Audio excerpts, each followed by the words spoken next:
Hello everyone, welcome to Wealth Riser basics of stock market series के इस 5th episode में हम corporate actions के बारे में डिस्कशन करेंगे, जिसमें हम जानेंगे कि कॉरपोरेट एक्शंस क्या होते हैं और रिटेल इन्वेस्टर्स पर कॉरपोरेट एक्शंस का क्या इफेक्ट पड़ता है, और साथ ही जानेंगे कि कॉरपोरेट एक्शंस का कंपनी के बिजनेस पर क्या प्रभाव पड़ता है और एज ए इन्वेस्टर हमें कॉरपोरेट एक्शंस को किस प्रकार देखना चाहिए।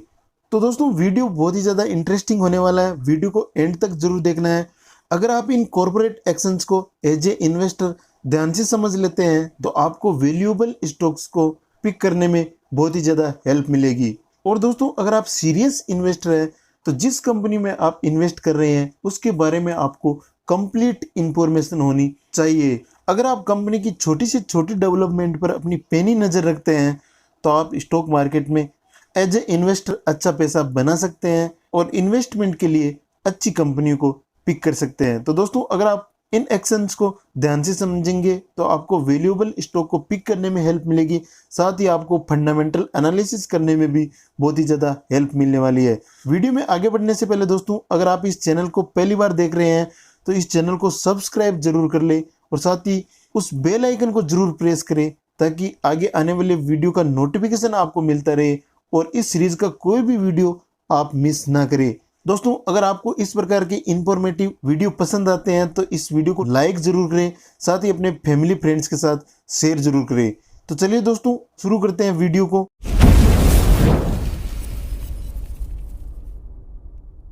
दोस्तों, basics of stock market series का ये 5th वीडियो है। तो इससे पहले 4 वीडियो आ चुके हैं। अगर आपने उन वीडियोज़ को नहीं देखा है तो उन वीडियोज़ को जरूर देखें और साथ ही दोस्तों उन वीडियोज़ को आप क्रम में देखें ताकि आपको चीज़ें बेसिक लेवल से समझ में आए। चलिए दोस्तों, डिस्कशन को शुरू करते हैं और सबसे पहले हम बात करते हैं स्प्लिट के बारे में।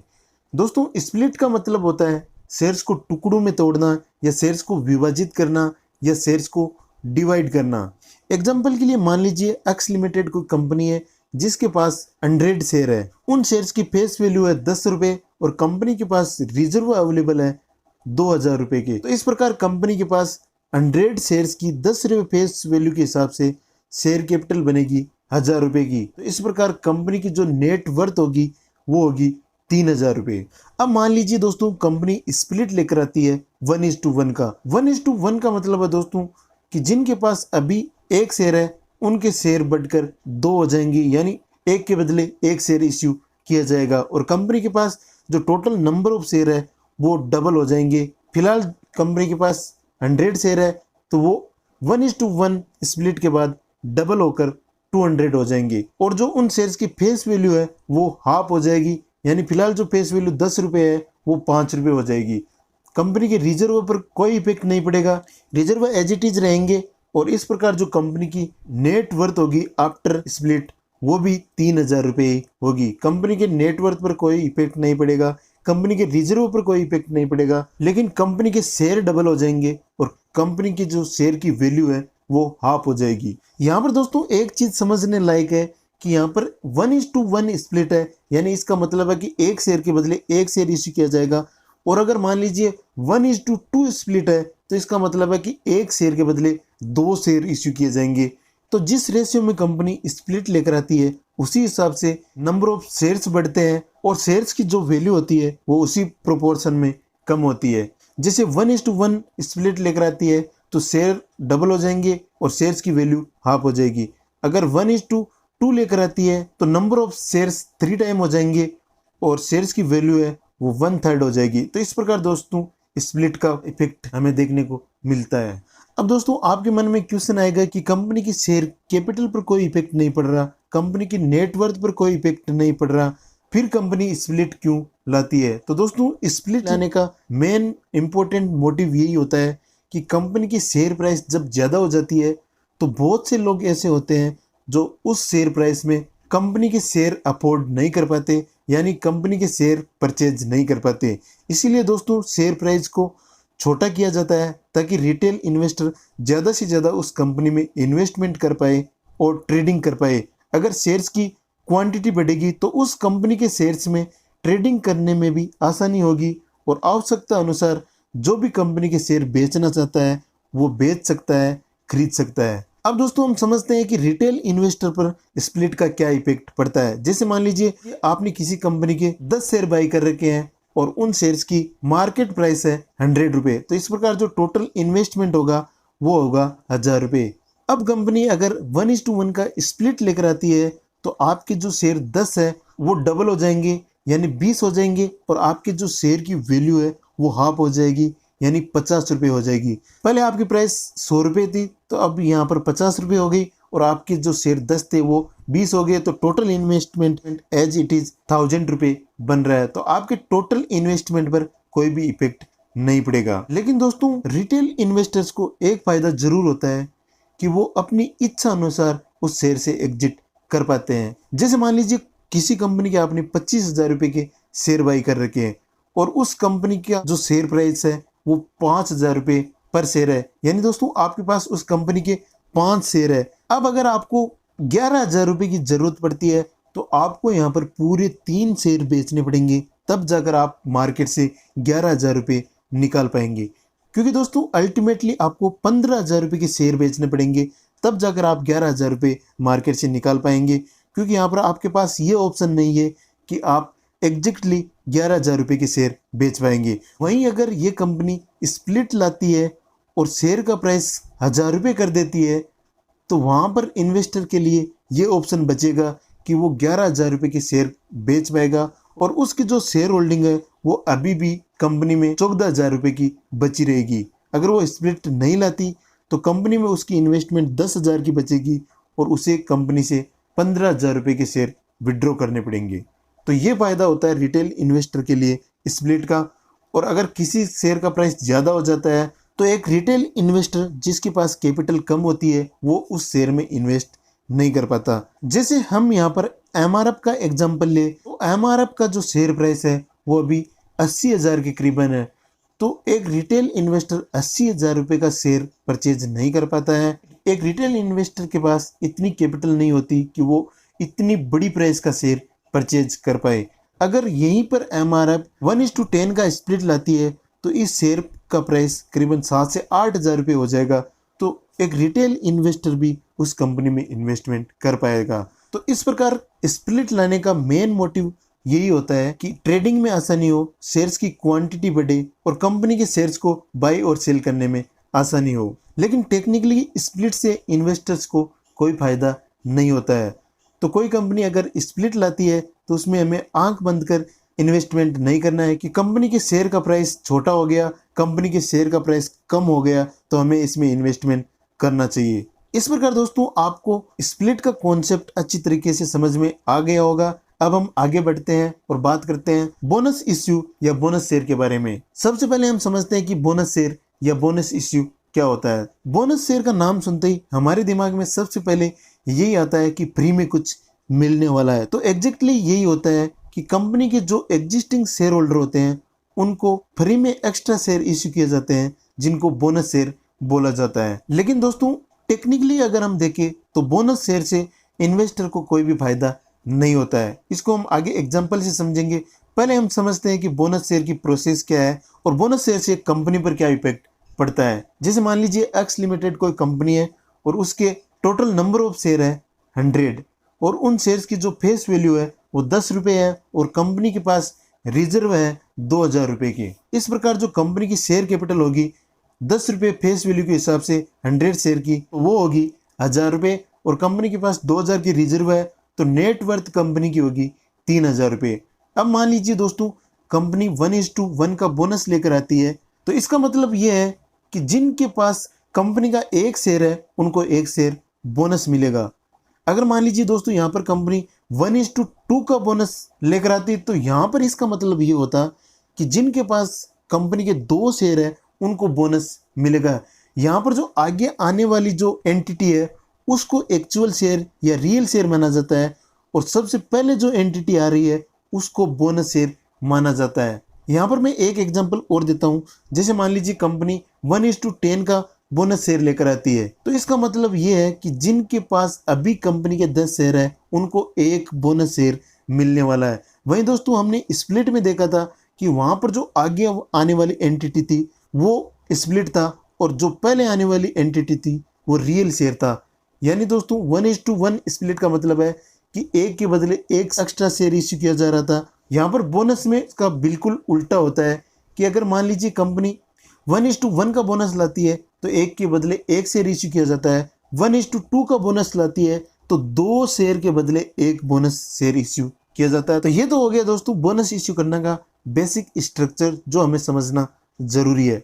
अब दोस्तों हम समझते हैं कि बोनस का कंपनी पर क्या इफेक्ट पड़ता है। तो उसी एग्जाम्पल को हम आगे बढ़ाते हैं। कंपनी के पास शेयर कैपिटल थी 1000 रुपए की, कंपनी के पास रिजर्व थे 2000 रुपए के, और कंपनी की इस प्रकार जो नेट वर्थ बन रही थी वो 3000 रुपए की बन रही थी। अब मान लीजिए दोस्तों कंपनी 1:1 का बोनस लेकर आती है तो कंपनी के शेयर बढ़कर हो जाएंगे डबल। पहले कंपनी के पास नंबर ऑफ शेयर्स थे 100, तो अब हो जाएंगे 200।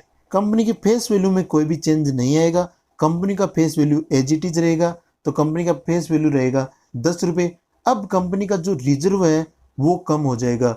दोस्तों रिजर्व कम क्यों हो जाएगा?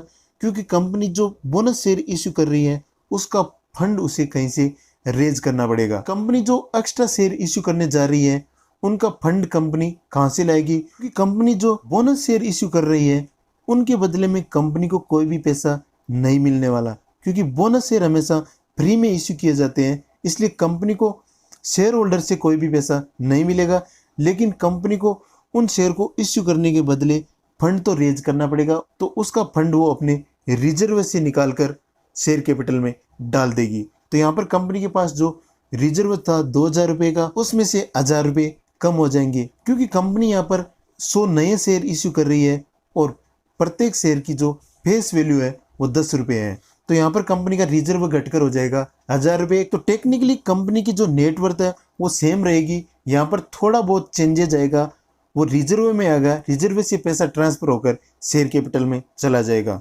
चलिए अब हम समझते हैं कि बोनस का एज ए इन्वेस्टर क्या फायदा होता है। बोनस का नाम लेते ही हमारे दिमाग में यही आता है कि हमें एक्स्ट्रा कुछ मिलने वाला है, वो भी फ्री में मिलने वाला है। तो हम समझते हैं कि क्या फ्री में सच में मिलता है या बोनस शेयर से हमें कुछ फायदा होता है। जैसे मान लीजिए किसी कंपनी के आपके पास 10 शेयर है और उन शेयर्स की जो मार्केट प्राइस है वो 100 रुपये है, तो इस प्रकार आपका टोटल इन्वेस्टमेंट हो गया 1000 रुपये का। अब मान लीजिए कंपनी बोनस लेकर आती है 1:1 का, यानी दोस्तों आपके पास अगर उस कंपनी का एक शेयर है तो एक शेयर बोनस मिलेगा, लेकिन आपके पास उस कंपनी के शेयर रिकॉर्डेड डेट में होने चाहिए। रिकॉर्डेड डेट को हम आगे समझेंगे, पहले हम इस एग्जांपल को कंटिन्यू करते हैं। तो आपके जो शेयर है वो डबल हो जाएंगे और आपके शेयर की जो मार्केट प्राइस है वो हाफ हो जाएगी। आपके पास जो पहले 10 शेयर थे वो डबल होकर 20 हो जाएंगे और आपके शेयर की जो मार्केट प्राइस पहले 100 रुपये थी वो हाफ होकर 50 हो जाएगी। तो इस प्रकार आपका जो टोटल इन्वेस्टमेंट बनेगा वो एज इट इज रहेगा। आपके इन्वेस्टमेंट में या आपके पोर्टफोलियो में कोई भी इफेक्ट नहीं पड़ेगा। अब दोस्तों अगर पोर्टफोलियो में कोई इफेक्ट नहीं पड़ रहा, टोटल इन्वेस्टमेंट में कोई इफेक्ट नहीं पड़ रहा, कंपनी पर टेक्निकली ज़्यादा कोई इफेक्ट नहीं पड़ रहा, तो बोनस शेयर इश्यू क्यों किया जाता है? कंपनी इतना एक्सरसाइज क्यों करती है? तो इसका मोटिव दोस्तों ये होता है कि ट्रेडिंग में आसानी हो, कंपनी की मार्केट में रेपुटेशन इंक्रीज होती है कि उस कंपनी ने इतना बोनस इश्यू किया, उस कंपनी ने इतना बोनस इश्यू किया। अगर हम यहाँ पर टेक्निकली देखें तो बोनस शेयर से रिटेल इन्वेस्टर को कोई फ़ायदा नहीं होता है, लेकिन मार्केट में एक हवा बनता है कि कंपनी ने बोनस शेयर इश्यू किए हैं, तो इसलिए थोड़ा बहुत मार्केट प्राइस में इंक्रीमेंट देखने को मिल जाता है। लेकिन ये कोई ज़रूरी नहीं है मार्केट प्राइस पर इफेक्ट पड़ेगा या नहीं पड़ेगा, वो करंट मार्केट कंडीशंस पर भी डिपेंड करता है। तो हमें दोस्तों बोनस शेयर को देखकर डायरेक्टली इन्वेस्टमेंट नहीं करना है कि उस कंपनी ने इतना बोनस दिया तो हमें उस कंपनी में इन्वेस्टमेंट करना चाहिए, ये तो बहुत ही अच्छी कंपनी है। इस प्रकार दोस्तों उम्मीद करता हूँ कि बोनस शेयर भी आपको अच्छे से समझ में आए होंगे कि बोनस शेयर क्यों इश्यू किए जाते हैं और बोनस शेयर का कंपनी पर क्या इफेक्ट पड़ता है। As a investor bonus share को आपको किस प्रकार देखना चाहिए। चलिए आगे बढ़ते हैं और हम बात करते हैं राइट इश्यू के बारे में। राइट इश्यू की बात करें तो राइट इश्यू का मतलब होता है एग्जिस्टिंग जो शेयर होल्डर होते हैं कंपनी के, उनको डिस्काउंटेड प्राइस पर शेयर को बाई करने का राइट दिया जाता है। यानी ये एक प्रकार का राइट होता है जिसमें कंपनी के जो एग्जिस्टिंग शेयर होल्डर होते हैं उनको डिस्काउंटेड प्राइस में शेयर बाई करने का ऑप्शन दिया जाता है, यह राइट दिया जाता है। और ये राइट दोस्तों कंपनी जितना राइट इश्यू करती है उसके प्रोपोर्शन में मिलता है। जैसे मान लीजिए 1:1 का राइट इश्यू किया जाता है तो एक शेयर के बदले एक शेयर बाई करने का राइट होता है। जैसे 1:5 का राइट इश्यू किया जाता है तो वहाँ पर अगर आपके पास 5 शेयर हैं तो आप एक शेयर बाई कर सकते हैं। तो इस प्रकार राइट इश्यू किया जाता है। यहाँ पर भी दोस्तों सेम वही बोनस के जैसा स्ट्रक्चर हमें देखने को मिलता है कि पहले जो एंटिटी आ रही है वो राइट शेयर है और बाद में जो एंटिटी आ रही है वो एक्चुअल शेयर है। यानी दोस्तों 1:5 राइट शेयर का मतलब है कि आपके डीमेट अकाउंट में अभी 5 शेयर है तो आपको एक राइट शेयर बाई करने का राइट मिलेगा। इस प्रकार आपको इसको ध्यान से समझना है। अब दोस्तों हम बात करते हैं कि ये राइट शेयर किन को मिलते हैं। तो राइट शेयर उनको मिलते हैं जिनके पास रिकॉर्डेड डेट में कंपनी के शेयर होते हैं। तो अब ये रिकॉर्डेड क्या होता है तो उसको हम एक बार समझ लेते हैं।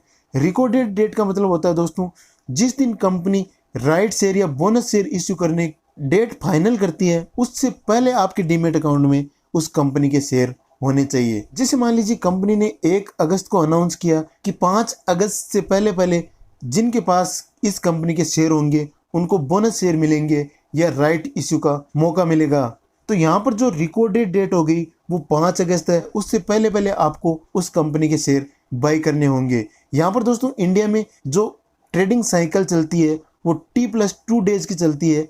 यानी आपको अगर बोनस शेयर लेने हैं या राइट इश्यू के लिए अप्लाई करना है तो आपको 3 अगस्त को ही उस कंपनी के शेयर बाई करने पड़ेंगे। तो ये होता है दोस्तों रिकॉर्डेड डेट, यानी उस डेट तक आपके डीमेट अकाउंट में शेयर होने चाहिए। उसके बाद अगर आप शेयर बाई करते हैं तो आपको बोनस इश्यू नहीं किए जाएंगे, राइट इश्यू भी नहीं किया जाएगा। तो इस बात का आपको ध्यान रखना है। चलिए दोस्तों राइट इश्यू को हम एक एग्जांपल से समझते हैं। जैसे एक्स लिमिटेड कोई कंपनी है, उसके पास नंबर ऑफ शेयर्स है 100 और उन शेयर्स की जो फेस वैल्यू है वो 10 रुपये है और कंपनी के पास रिजर्व है 2000 रुपये के। इस प्रकार कंपनी की जो शेयर कैपिटल होगी वो 100 शेयर 10 रुपये के हिसाब से हो जाएगी 1000 रुपये और कंपनी के पास 2000 की रिजर्व है तो टोटल जो नेटवर्थ बनेगी वो बनेगी 3000 रुपये। अब कंपनी अगर राइट इश्यू करती है 1:1 का तो कंपनी पर इसका क्या इफेक्ट पड़ेगा। तो 1:1 के राइट इश्यू के बाद कंपनी के शेयर हो जाएंगे डबल, यानी कंपनी के पास पहले जो नंबर ऑफ शेयर थे वो 100 थे तो अब वो हो जाएंगे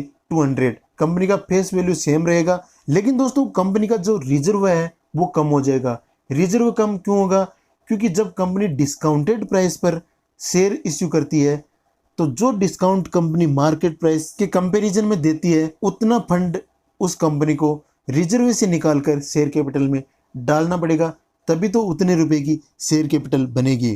तो यहाँ पर हम मान लेते हैं कि कंपनी 10 रुपये का डिस्काउंट दे रही है, यानी दोस्तों कंपनी राइट इश्यू करने जा रही है 90 रुपये पर। तो इस प्रकार 10 रुपये का डिस्काउंट और 100 शेयर पर दिया जाता है तो टोटल जो अमाउंट बनेगी वो 1000 रुपये बनेगी और कंपनी का रिजर्व घटकर हो जाएगा 1000 रुपये, क्योंकि 2000 कंपनी के पास पहले रिजर्व था, उसमें से 1000 रुपये कंपनी को शेयर कैपिटल में डालना पड़ेगा।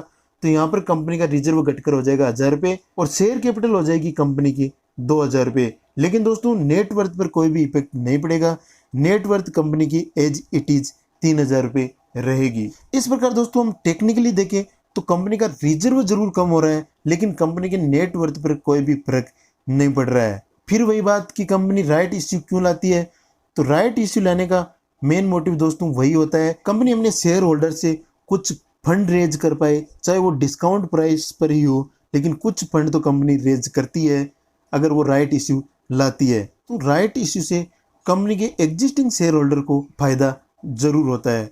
इसके साथ ही दोस्तों कंपनी राइट इश्यू इसीलिए लाती है कि कंपनी का कुछ फ्यूचर प्लान भी हो सकता है। जैसे मान लीजिए कंपनी अपना बिजनेस एक्सपेंड करना चाहती है तो भी वो राइट इश्यू ला सकती है, उसके लिए उसे फंड की ज़रूरत पड़ेगी तो वो डिस्काउंटेड प्राइस में अपने शेयर होल्डर्स को शेयर इश्यू करके उनसे कुछ फंड रेज कर सकती है। कंपनी पर डेट का लोड ज़्यादा है तो उस डेट से वो फ्री हो सकती है, कंपनी उस फंड से फ्यूचर प्लान पर भी वर्क कर सकती है, अपना बिजनेस एक्सपेंड कर सकती है, डेट फ्री हो सकती है। इस प्रकार दोस्तों राइट इश्यू से जो कंपनी के शेयर होल्डर है उनको फायदा जरूर होता है और कंपनी के नंबर ऑफ शेयर्स बढ़ते हैं तो उसे ट्रेडिंग में भी आसानी होती है जो हमेशा ट्रेड करते हैं। तो इस प्रकार दोस्तों यहाँ पर राइट इश्यू भी आपको अच्छी तरह से समझ में आ गया होगा, राइट इश्यू का कॉन्सेप्ट भी आप अच्छी तरह से समझ पाए होंगे। चलिए हम आगे बढ़ते हैं और बात करते हैं डिविडेंड के बारे में। तो दोस्तों डिविडेंड का मतलब होता है कंपनी जितना भी प्रॉफिट अर्न करती है उसका एक हिस्सा अपने इन्वेस्टर्स को, अपने शेयर होल्डर्स को बांटती है, उसको डिविडेंड बोला जाता है। वो हिस्सा कंपनी अपनी जो भी मीटिंग्स होती है उसमें डिसाइड करती है और उस डिसीजन के अकॉर्डिंग डिविडेंड भी देती है। तो दोस्तों डिविडेंड से भी कंपनी की रेपुटेशन मार्केट में इंक्रीज होती है। कंपनी के बारे में एक परसेप्शन बनता है कि कंपनी ने इतना डिविडेंड इश्यू किया है, इतना डिविडेंड दिया है अपने शेयर होल्डर्स को, तो शेयर होल्डर्स भी कहीं ना कहीं थोड़े खुश हो जाते हैं कि कंपनी ने हमें डिविडेंड दिया है। अब दोस्तों कंपनी यहाँ पर प्रॉफिट से भी डिविडेंड इश्यू कर सकती है और रिजर्व से भी डिविडेंड इश्यू कर सकती है। तो जिस फाइनेंशियल ईयर में कंपनी प्रॉफिट से डिविडेंड इश्यू करती है तो उस फाइनेंशियल ईयर में कंपनी के पास रिजर्व उतने नहीं हो पाते या रिजर्व में वो कमी करती है और अपने शेयर होल्डर्स को डिविडेंड देती है। और जिस वर्ष कंपनी के पास प्रॉफिट नहीं होता फिर भी अगर वो डिविडेंड इश्यू करना चाहती है तो अपने रिजर्व से भी वो डिविडेंड इश्यू कर सकती है। इस प्रकार दोस्तों अगर वो रिजर्व से डिविडेंड इश्यू करती है तो उसके रिजर्व में कहीं ना कहीं कमी आएगी, और अगर वो प्रॉफिट से डिविडेंड इश्यू करती है तो उसका रिजर्व जो होता है उसमें वो कुछ कमी करेगी, तभी जाकर वो प्रॉफिट से डिविडेंड इश्यू कर पाएगी। लेकिन दोस्तों आपको यहाँ पर एक बात का ध्यान रखना है कि जो कंपनियां डिविडेंड इश्यू करती है वो कंपनियां बहुत अच्छी होती है या इन्वेस्टमेंट के लिए बहुत ही अच्छी है, ये परसेप्शन आपको माइंड में नहीं रखना। क्योंकि दोस्तों कई बार क्या होता है कि वो कंपनियां डिविडेंड इश्यू इसीलिए करती है कि कंपनी की मार्केट में रेपुटेशन बने और ज़्यादा से ज़्यादा इन्वेस्टर उस कंपनी के पास आए। केवल परसेप्शन बनाने के लिए भी कई कंपनियां डिविडेंड इश्यू करती है। जिन कंपनियों के पास फ्यूचर प्लान नहीं होता या फ्यूचर में पैसा इन्वेस्टमेंट करने के पॉसिबिलिटी नहीं होती वो भी कई बार डिविडेंड इश्यू कर देती है। इसलिए दोस्तों आपको इन बातों का भी ध्यान रखना है। डिविडेंड इश्यू करती है कंपनी तो वो अच्छा है, लेकिन आपको ये भी देखना है कि कंपनी की फ्यूचर प्रोस्पेक्टिव क्या है, कंपनी फ्यूचर के बारे में कितना डेवलपमेंट कर रही है या फ्यूचर में उसके प्लान क्या है, उसको भी आपको देखना है। केवल ये देखकर इन्वेस्टमेंट नहीं करना है कि कंपनी ने समय समय पर डिविडेंड इश्यू किया है। तो इस प्रकार दोस्तों डिविडेंड का कॉन्सेप्ट भी आपको समझ में आ गया होगा। इस प्रकार दोस्तों आज हमने इस वीडियो में जो भी कॉर्पोरेट एक्शंस डिस्कस किए हैं वो आपको भी अच्छी तरीके से समझ में आए होंगे। और दोस्तों सबसे खास बात कि आप इन कॉर्पोरेट एक्शंस को जब आप फंडामेंटल एनालिसिस करते हैं तो ज़रूर ध्यान में रखें कि कंपनी ने किस समय पर कौन कौन से कॉर्पोरेट एक्शन किए हैं।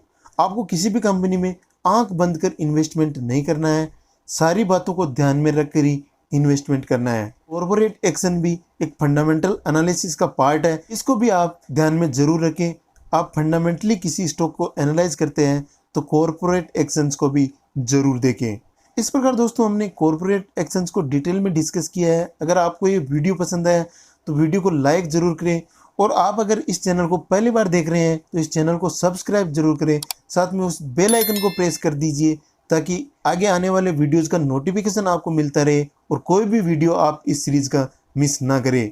आज के लिए दोस्तों इतना ही, मिलते हैं अगले वीडियो में, तब तक के लिए नमस्कार, जय हिंद।